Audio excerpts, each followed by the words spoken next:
2003 दुसऱ्यांदा या तांदळाचा प्राणप्रतिष्ठा सोहळा पार पडला.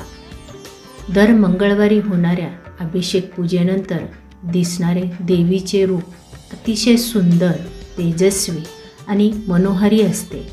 आरतीनंतर मिळणारा तांबूलाचा प्रसाद हा अमृततुल्य असतो. नवरात्रीतील 9 दिवस जणू येथे उत्साहाची पर्वणीच असते. भक्तांच्या मनोकामना पूर्ण करणारी देवी अशी या कुरटाच्या देवीची महंती आहे.